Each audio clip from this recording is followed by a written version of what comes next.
intermediary step before the card is equipped with a Verichip RFID tracking module, which will use radio frequencies to track your every move on the planet. If this sounds foreign to you, please note that the RFID tracking chip is already in all new American passports. And the final step is the implanted chip, which many people have already been manipulated into accepting under different pretenses.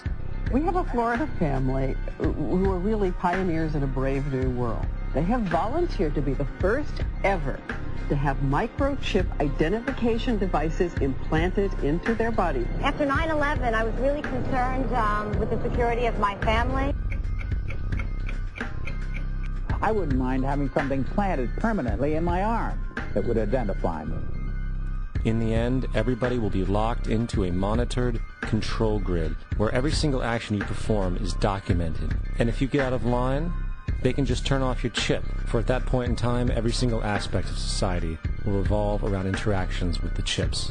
This is the picture that is painted for the future if you open your eyes to see it. A centralized one-world economy where everyone's moves and everyone's transactions are tracked and monitored, all rights removed.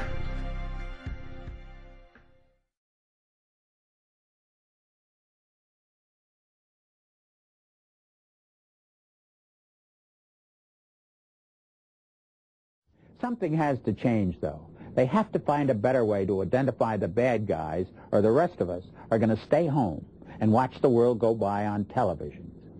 But we need some system for permanently identifying safe people. Most of us are never going to blow anything up, and there's got to be something better than one of these photo IDs, a tattoo somewhere maybe. I wouldn't mind having something planted permanently in my arm that would identify me. If we don't do something, people are going to stop flying.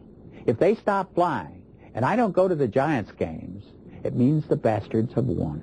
Yeah, we're not going to let you win, buddy. We saw what you just implied. We're with Al-Qaeda if we don't take the microchip.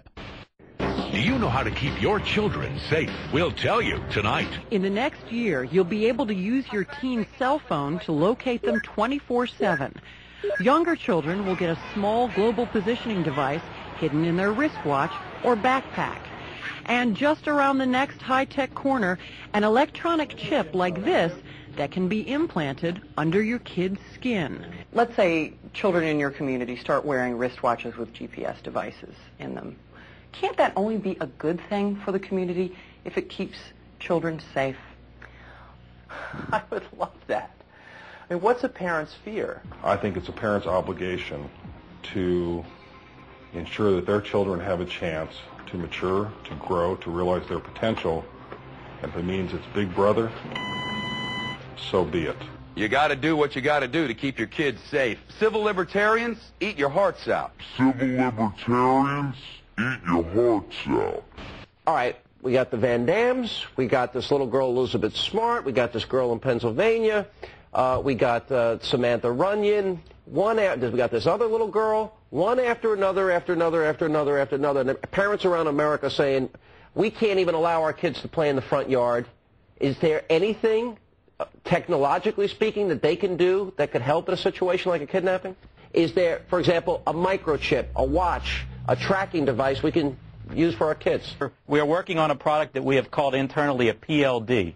PLD stands for Personal Locating Device, which is an implantable GPS for which our company owns a patent and can be implanted surgically in the clavicle area of a child or someone that you are interested in tracking. It is the first implantable microchip for humans that has multiple security, financial, and healthcare applications. One thing I would just suggest, I'm just an outside, soon-to-be investor. I love this idea, by the way, Scott. I think there's a great... Thank you, Sean. Put it in earrings, put it in a cross, make it smaller, maybe not implantable, and I think let parents choose. It's not the government, so I like it. But we're currently working on those applications.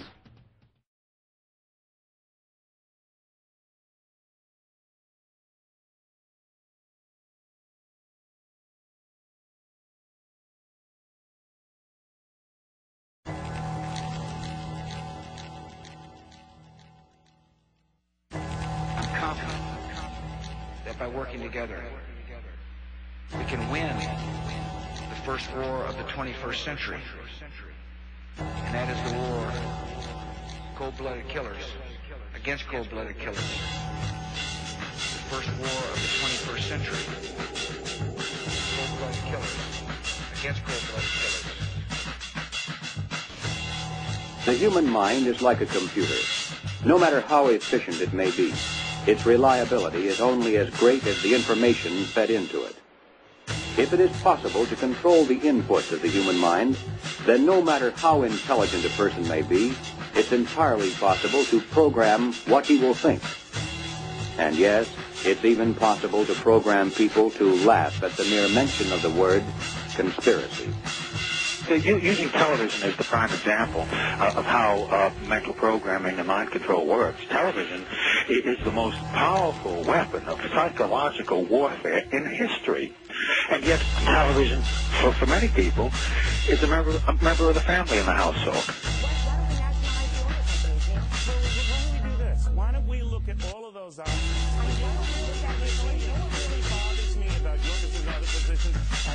There's a movie called Loose Change that asserts hundreds, if not thousands, of Americans colluded to kill their fellow citizens on 9/11. That Al-Qaeda didn't attack us. We essentially attacked ourselves. This fairy tale ranks up there with the Holocaust deniers on the vicious scale. We are living in a virtual reality. We're living in a totally controlled environment, an environment that has been created by mass media.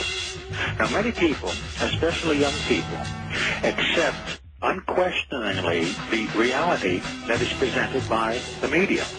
Popular culture, movies, television, music, carry messages about how society works and how people should behave.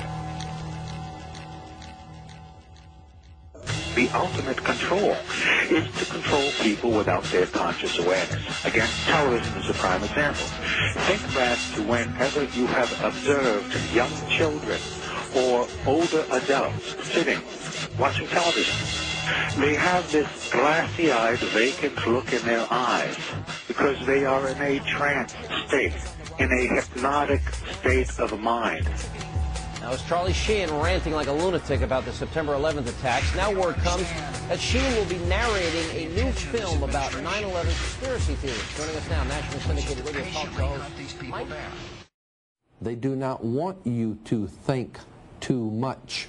That is why our country and our world has become so proliferated with entertainments, mass media, television shows, amusement parks, drugs, alcohol, and every kind of entertainment to keep the human mind entertained so that you don't get in the way of important people by doing too much thinking. You had better wake up and understand that there are people who are guiding your life and you don't even know it. So there. We have figured it out. Go back to bed, America. Your government has figured out how it all transpired. Go back to bed, America. Your government is in control again. Here's American Gladiators. Watch this. Shut up. Go back to bed, America. Here is American Gladiators. Here is 56 channels of it. Watch these pituitary retards bang their fucking skulls together and congratulate you on living in the land of freedom. Here you go, America. You are free to do as we tell you. You are free to do as we tell you. Oh, good. Honey, I heard on the news that they figured out that the gun, what happened is that there's an echo and that Kennedy was asking Jackie what it was, and that's why his head flew up. Honey, what time's Gladiators on? Are we missing it? Woo, I'm so glad we're free, honey. There has been a long-held consolidation of ownership of the different medias, press, publishing, film, music, television, consolidated ownership into the hands of very few individuals, the multinational corporations. Today, there are a half a dozen multinational corporations that are controlling the information and entertainment choices that people have. The truth of the matter is that increasingly what we see, what we hear, and what we read is being controlled by fewer and fewer large multinational corporations. People don't appreciate this. You know, in the last days of the Soviet Union, You had dozens of newspapers, dozens of magazines, all kinds of radio and television stations. The only problem is that